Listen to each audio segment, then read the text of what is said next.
2장입니다. 신약성경 278페이지입니다. 고린도전서 12장 18절부터 27절 말씀까지 한 절씩 교독하겠습니다. 고린도전서 12장 18절부터 27절 말씀입니다. 18절 말씀 제가 먼저 교독합니다. 그러나 이제 하나님이 그 원하시는 대로 지체를 각각 몸에 두셨으니 만일 다 한 지체뿐이면 몸은 어디냐? 이제 지체는 많으나 몸은 하나라. 눈이 손더러 내가 너를 쓸 데가 없다 하거나 또한 머리가 발더러 내가 너를 쓸 데가 없다 하지 못하리라. 그뿐 아니라 더 약하게 보이는 몸의 지체가 도리어 요긴하고 우리가 몸에 덜 귀히 여기는 그것들을 더욱 귀한 것들로 입혀주며 우리의 아름답지 못한 지체는 더욱 아름다운 것을 얻느니라. 그런즉 우리의 아름다운 지체는 그럴 필요가 없느니라.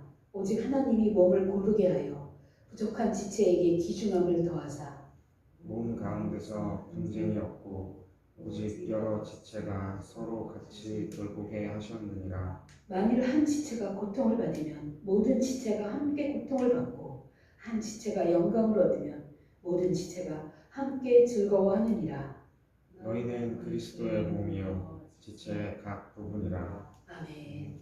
오늘은 성도의 교제 두 번째 시간입니다. 오늘은 그리스도의 지체라는 제목으로 말씀을 전하겠습니다. 우리가 지난주에 그리스도의 지체라는 것이 각각뿐 아니라 모두의 측면까지 있다는 사실을 배웠습니다. 우리는 모두 또한 각각 그리스도의 지체가 되었을 때 거기에는 단순히 교제만 있다는 것이 아닌 것을 알게 되었습니다. 그리스도의 지체가 된다는 말은 이 말의 의미는 그리스도와 교제하면서 동시에 그가 나누어 주시는 모든 부요와 은사에 참여하게 된다는 것입니다. 즉 그리스도의 지체가 될 때 우리에게는 교제만 주어지는 것이 아니라 부요와 은사가 함께 주어지는 것입니다. 우리는 분명히 그리스도와의 교제를 통하여 개인적으로 부요와 은사를 받았습니다. 그리스도와 교제가 주는 이 부요에 대해서는 우리가 다 경험이 있습니다.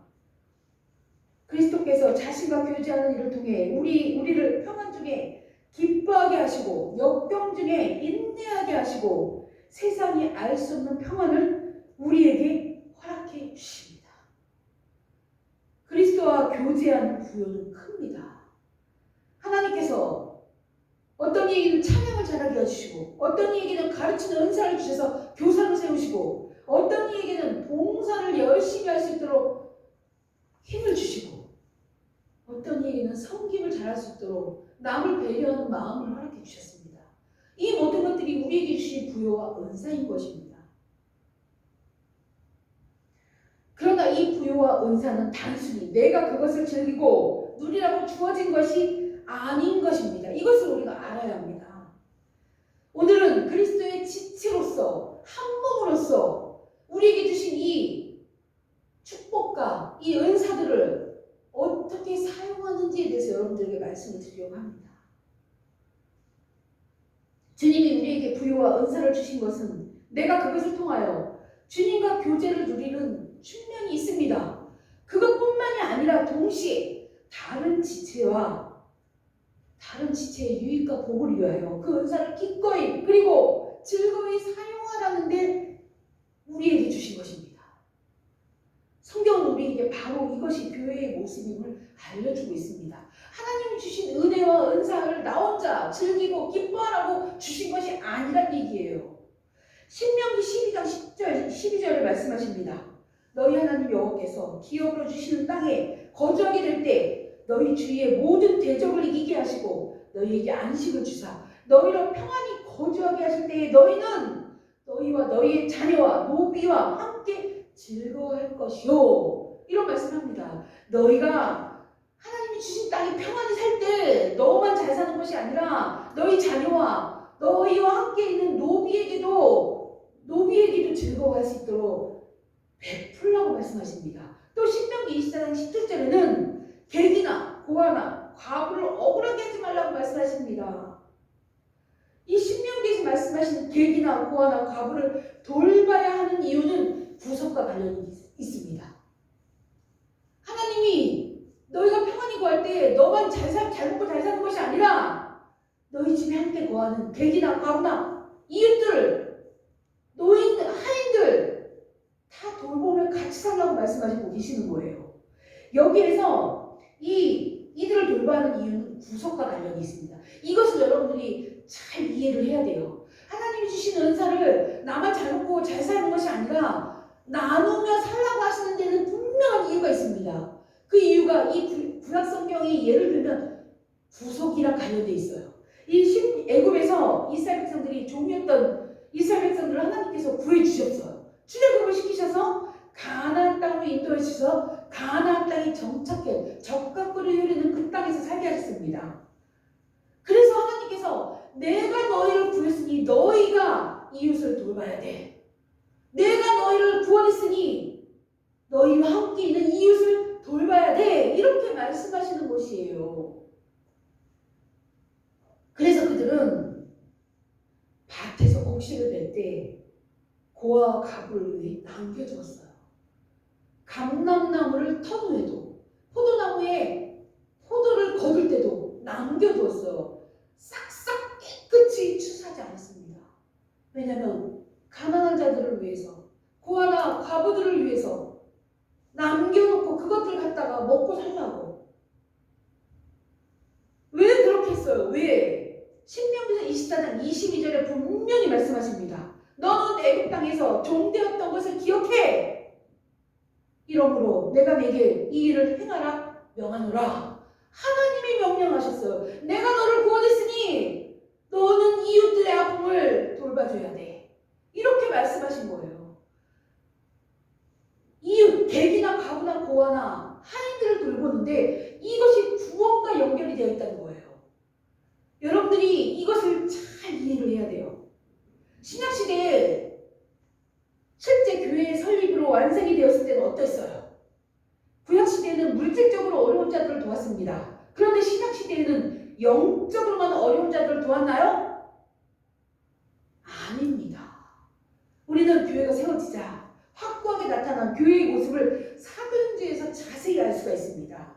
사도행전 2장 44절 45절 말씀을 보면 믿는 사람이 다 함께 있어 모든 물건을 서로 통용하고 또 재산과 소유를 팔아 각 사람의 필요에 따라 나눠주며 사도행전 4장 32절에는 믿는 무리가 한 마음과 한 뜻이 되어 모든 물건을 서로 통용하고 자기 재물을 조금이라도 자기 것이라고 하는 이가 하나도 없다. 이런 말씀이 나옵니다. 사도행전에. 이것이 초대교회의 모습이에요. 이들은 예수님을 믿고 구원받은 것에 감사해서 이들은 자기 재산을 자기 거라고 주장하지 않았어요. 자기 것을 팔아 나눠서 불쌍하고 가난한 자들에게 나눠줘서 똑같이 잘 사는 교회를 만들었단 말이에요. 34절에 또 사도행전 4장 34절에 말씀합니다. 그 중에 가난한 사람이 없으니 가난한 자가 없었대요. 초대교회 때. 이 말씀이 얼마나 여러분들이 이 말씀을 생각할 때 야 초대교회 진짜 대단하네. 오늘날 우리 교회의 모습과 오늘날 우리가 사는 세상의 모습을 같이 비교해 봤을 때 우리가 얼마나 다른 교회를 세우고 있는지를 알 것이에요. 하나님 말씀 속에서 오늘날 우리가 세운 이 교회가 얼마나 모순이 있는지 여러분들이 그걸 깨달아야 되는 거예요. 성경을 보면서 그냥 하나님 말씀이니까 읽고 지나가는 것이 아니에요. 신약시대에 교회가 세워지고 교회의 성령의 역사가 강하게 나타날 때 이 강하게 부각된 교회의 모습은 성도의 교제가 서로 다른 지체들을 돕는 모습으로 교회가 세워졌던 것입니다. 얼마나 멋있습니까? 이것이 우리가 꿈꾸는 교회잖아요. 실제 사도행전의 교회는 자기의 은사를 다른 지체의 유익과 보호를 위하여 기꺼이 그리고 즐겁게 사용을 했습니다. 고린도전서 12장 오늘 본문 말씀에서도 말씀합니다. 22절부터 25절 말씀을 제가 여러분들이 한번 읽어드릴게요. 잘 들어보세요. 우리가 합독한 말씀이에요. 22절부터 25절 말씀을 보면 그뿐 아니라 더 약하게 보이는 몸의 지체가 도리어 요긴하고 우리가 몸에 덜 기이 여기는 그것 그것들을 더욱 귀한 것으로 입혀주며 우리의 아름답지 못한 지체는 더욱 아름다운 것을 얻느니라. 그런즉 우리의 아름다운 지체는 그럴 필요가 없느니라. 오직 하나님이 몸을 고르게 하여 부족한 지체에게 귀중함을 더하사 몸 가운데서 분쟁이 없고 오직 여러 지체가 서로 같이 돌보게 하셨느니라. 오늘 말씀에서 말씀합니다. 이것이 교회예요. 우리 주님을 머리로 세운 우리의 한몸된 우리들이 이런 삶을 살아야 되는 것입니다. 이것이 하나님이 말씀하신 교회의 모습인 거예요. 교회 공동체의 모습이에요. 서로 돌보아 아픈 지체가 없게 하는 것, 힘든 지체가 없게 하는 것, 이것이 교회의 성도들의 교제인 것입니다. 24절에 몸을 고르게 한다. 이것이 바로 사도행전에서 가난한 자가 없게 하던 이 균등하게 하는 원리를 말씀하고 있는 것이에요. 성경 속에 이런 말씀이 얼마나 많이 나오는지 모릅니다. 여러분들이 그냥 성경을 책으로 읽고 넘어가면 안 되는 거예요. 이 속에서 하나님이 우리에게 주시는 이 말씀의 의미를 바르게 우리가 깨달아서 실천할 수 있는 우리가 되어야 되는 것입니다. 하나님이 원하시는 그런 교회를 우리가 세워야 되는 거예요. 우리가 지체가 된다는 일은 우리가 지금 하나님의 몸된, 우리 주님의 몸된 교회가 된다는 것은 이렇게 교회 안에 더 약한 지체를 돌보는 것입니다. 나만 잘 먹고 잘 사는 것이 아니에요. 이것이 되지 않는다면 고린도전서가 말하는 진정한 지체가 되는 것은 존재하지 않게 되는 것입니다. 그래서 이런 맥락 안에 야고보서 사도가 말씀을 했습니다. 야고보서 1장 17절에 하나님 아버지 앞에서 정결하고 더러움이 없는 경건은 곧 고아와 과부를 그 환난 중에 돌아보고 또 자기를 지켜 세속에 물들지 아니하는 그것이니라. 이렇게 말씀합니다. 여러분들이 이 말씀을 들어본 적이 있을 거예요. 그런데 오늘날 바른 말씀을 쫓는 교회들 조차들 중에도 이 앞부분보다 이 뒷부분, 자기를 지켜 세속에 물들지 아니하는 그것이라, 이것을 더 강조하고 있습니다. 앞부분보다 뒷부분만 강조해서 세속에 물들지 않는 성도들이 되기를 바랍니다. 숱하게 많은 목사님들이 설교를 하십니다. 그러나 야고보 사도는 분명히 우리에게 정결하고 더러움이 없는 경건은 곧 고아와 과부를 돌보는 것이라고 말씀합니다. 첫 번째로 말씀한 거예요. 정결하고 더러움이 없는 경건은 고아와 과부를 돌보는 것이야.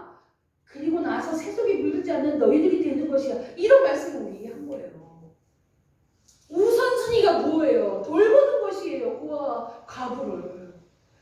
우리가 성경을 이해할 때 고아와 과부는 이 영적인 의미로는 하나님을 알지 못하는, 하나님을 아버지라 부를 수 없는 그런 자들을 고아라고 말합니다. 또 예수님을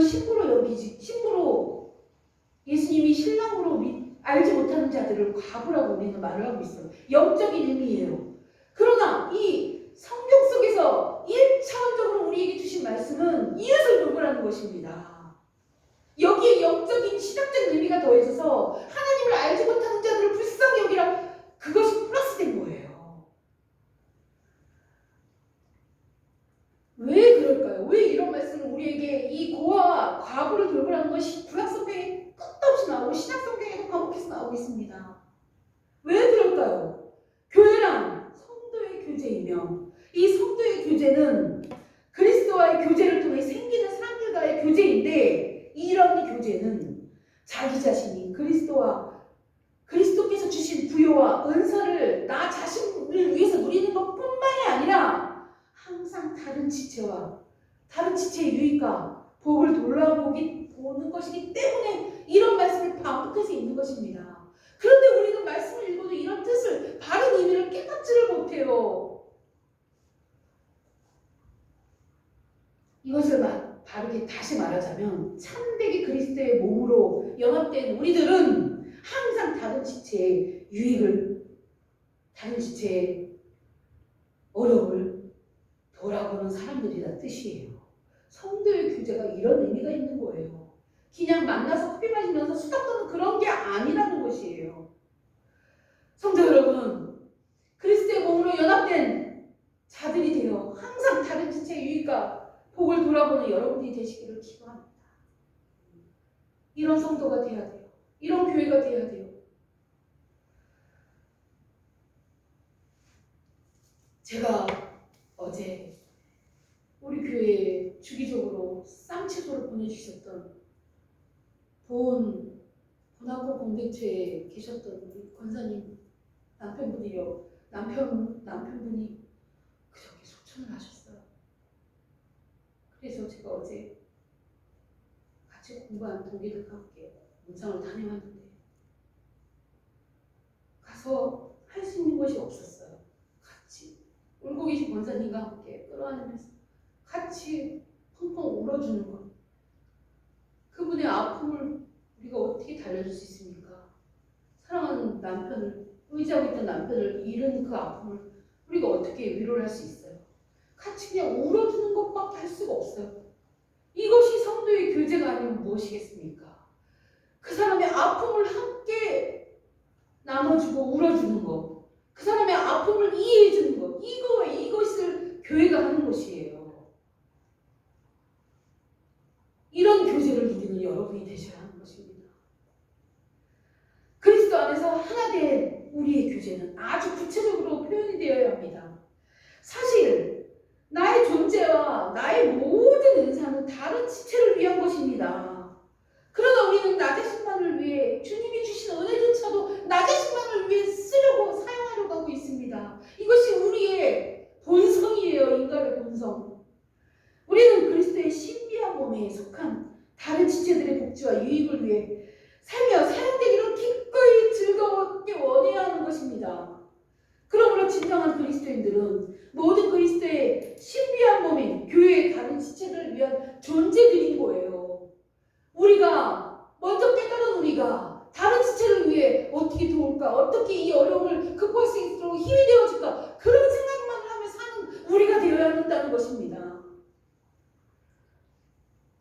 그러나 이 세상에는 이렇게 철저히 다른 이들을 위해 사는 사람이 없습니다. 이것이 현실이에요. 그렇게 살 수도 없어요. 우리는 악한, 더러운, 전적으로 부패한 우리는 그렇게 살 수가 없는 존재들입니다.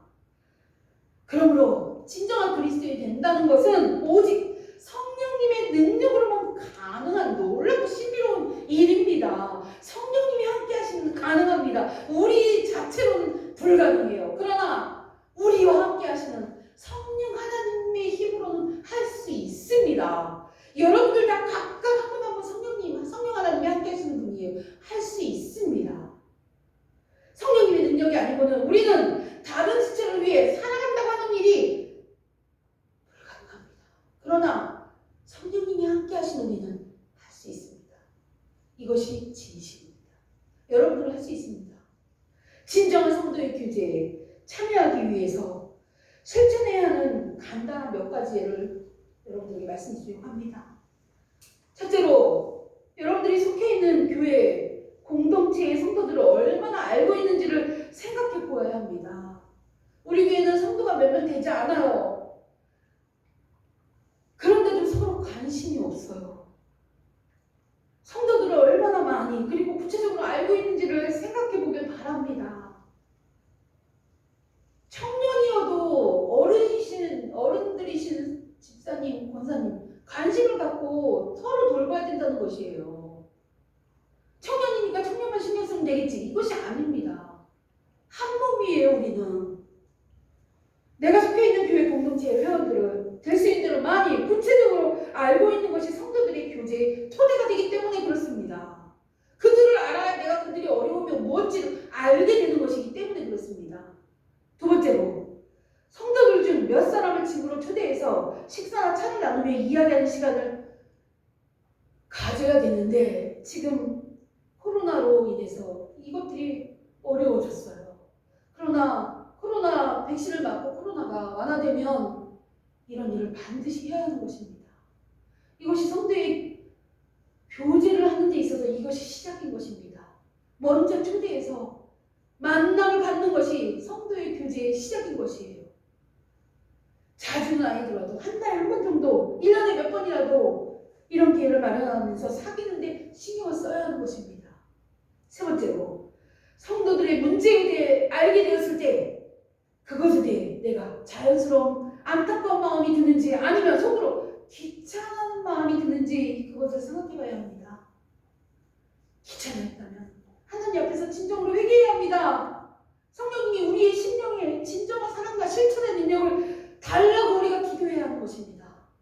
아 귀찮아, 또 저런 일이 저 집에 벌어졌어? 아 귀찮아, 이런 생각을 가지면 안 된다는 거예요. 이런 생각을 가졌다고 회개하고 그런 생각 안 갖도록 어떻게 놓을까? 그런 마음을 갖도록 성령님께 도와달라고 기도해야 하는 것입니다. 네 번째로 다른 교회의 성도들과 우리 교회 회원들뿐만이 아닌 다른 교회의 성도들과도 깊이 사귈 수 있는 여우가 마음이 있는지를 점검해 봐야 합니다. 우리 교회의 성도들과는 깊이 교제를 잘하는데 다른 교회 성도들과는 교제가 어렵다면 그것도 심각한 문제라는 것을 우리가 알아야 합니다. 왜냐하면 우리는 한 몸이기 때문에 그렇습니다. 한 교회이기 때문에 그렇습니다. 교회는 각각 나눠져 있지만 우리는 모두 예수 그리스도를 머리로 한 몸이기 때문에 그렇습니다. 성도의 교제란 그리스도께서 머리가 되신다는 사실에서 파생되어 나오기 때문에 그렇습니다. 우리는 하나입니다. 한 몸입니다. 오늘 본문 말씀에서도 말씀합니다. 한 몸이라고 분명히 말씀하십니다. 그래서 우리는 너와 내가 함께 각각 그리스도의 손과 발이 되어 이웃을 향해 나아가는 것입니다. 이것이 성도의 교제입니다.